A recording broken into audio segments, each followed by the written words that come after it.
অনেক অনেক অনেকটা টাফ ফাইট ছিল, but ultimately they have won. এই জয়ের ধারাবাহিকতা যাতে সামনে আরো বেশি বজায় থাকে। সো আমরা ট্রফিটা ফার্স্ট হচ্ছে একটু semester receive your trophy please. একটু তুলে দেন আপনারা, একটু সবাই একটু হাত দিন, সবাই একটু হাত দিন, যারা হাত দিতে পারছেন সবাই করতালি হবে না।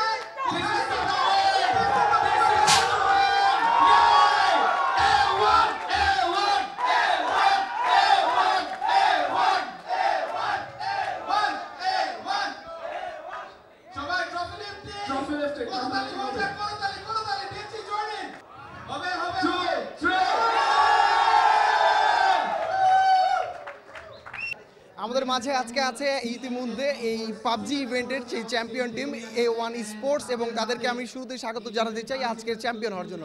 আপনাদের সবাইকে congratulations for the winning the event. কেমন লাগছে ইভেন্টটা জিতে? অনেক খুশি লাগতেছে। ফর দ্য ফার্স্ট টাইম আমরা কোনো ল্যান্ড টুর্নামেন্ট চ্যাম্পিয়ন হতে পারছি, সো এটা মুহূর্তটা অবশ্যই অনেক আনন্দদায়ক আমাদের জন্য। ইভেন্টটা কেমন এনজয় করছেন আপনারা সবাই? আলহামদুলিল্লাহ অনেক ভালো এনজয় করতেছি ইভেন্টটা। লাইক বাংলাদেশে ফার্স্ট টাইম এত বড় লাইন ইভেন্ট করছে, সো আবার আমরা চ্যাম্পিয়নও হয়েছি লাস্ট ম্যাচ ভালো একটা কামব্যাক দিয়ে। সো আলহামদুলিল্লাহ অনেক ভালো লাগতেছে। আচ্ছা, আপনার কাছে একটা কোয়েশ্চেন করতে চাই যে এইরকম যে ইভেন্ট হচ্ছে খুব একটা কিন্তু হয় না, কিন্তু পাবজির খুব বড় একটা ক্রেজ আছে বাংলাদেশে, আমরা যেটা জানি। তো এই ইভেন্ট থেকে আপনাদের এক্সপেকটেশনস কি? ফিউচার এক্সপেকটেশন তো অনেক বেশি, যে বাংলাদেশে দেখবেন যে সচরাচর এরকম টুর্নামেন্ট হয় না। আমাদের দেশের বাইরেরগুলা, যেমন পাশের দেশ ইন্ডিয়াতে অনেক বড় বড় টুর্নামেন্ট হয়, যেটার প্রাইস পুল কোটি কোটি টাকা হয়ে থাকে। তো আমাদেরও এক্সপেকটেশন এরকম যে আমাদের দেশেও এরকম বড় বড় টুর্নামেন্ট আসবে। আমরা চাই যে ইন ফিউচার এরকম আরও অনেক ইভেন্ট হোক, এবং পাবজির উপর যে ব্যান্ডটি রয়েছে সেটি উঠে যাক, এবং ইন ফিউচার যদি আমরা বলি যে এরকম ইভেন্ট আরও করার এর মধ্যে প্রতিবন্ধকতাটা আপনাদের কি রয়েছে? এখন তো আমাদের দেশে অফিসিয়ালভাবে কোনো ল্যান হয়নি, এটা আনঅফিসিয়াল ল্যান। অফিসিয়াল ল্যান হলে এটা থেকে আরও বড় হয়তো প্রাইস পুল অনেক বেশি থাকতো। তো এটার মধ্যে মানে ব্যানের অনেক বড় হাত আছে। তো দেশে যদি আনব্যান হয় তাইলে আমাদের দেশে অনেক ভালো ভালো ল্যান হবে।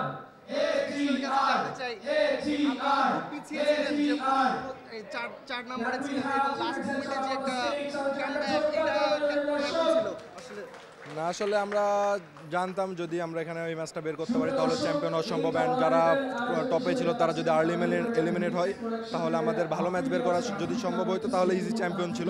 অ্যান্ড ওই ম্যাচে কিন্তু আর্লি এলিমিনেট হয়ে যায় যারা টপে ছিল। তারপরে আমাদের একটা টার্গেট ছিল জাস্ট যদি কোনো মতে চিকেন নিতে পারি 7-8 কিলে তাহলে অবশ্যই আমরা চ্যাম্পিয়ন, এবং আলহামদুলিল্লাহ পরে এটা সাকসেসফুলি হয়েছে অ্যান্ড আমরা চ্যাম্পিয়ন হতে পারছি। বাংলাদেশের সবচেয়ে ফেভারিট প্লেয়ার এবং ফেভারিট টিম, তো এই ব্যাপারটা শুনতে এবং দর্শকদের কাছ থেকে জানতে কেমন লাগে? না, অবশ্যই ভালো লাগে। দেখেন এখানে আমরা চ্যাম্পিয়ন হওয়ার পরে পুরো মনে হইতেছে এখানে একটা ক্রেজ, আপনারা হয়তো দেখছেন। তো আমার সবসময় আসলে অনেক আগে থেকে সবাই দর্শক সাপোর্ট করে আসেন, এখনো সাপোর্ট করতেছে অনেক বেশি। তো সবাই মানে বলা যায় যে আমার জন্য বা আমার টিমের জন্য সবাই আর কি অনেক পাগল ফ্যান বলা যায় আর কি। তো এই জিনিসটা অনেক ভালো আর কি, এখানে এটা অ্যাচিভ করা অনেক কিছু করার পর হয়তো অ্যাচিভ করতে পারছি। তো এই জিনিসটা তো অনেক ভালো লাগে যে আসলে আমার অনেকে ভালোবাসে। তো ভালো লাগার মানুষ আছে, তো এই জিনিস এটাই।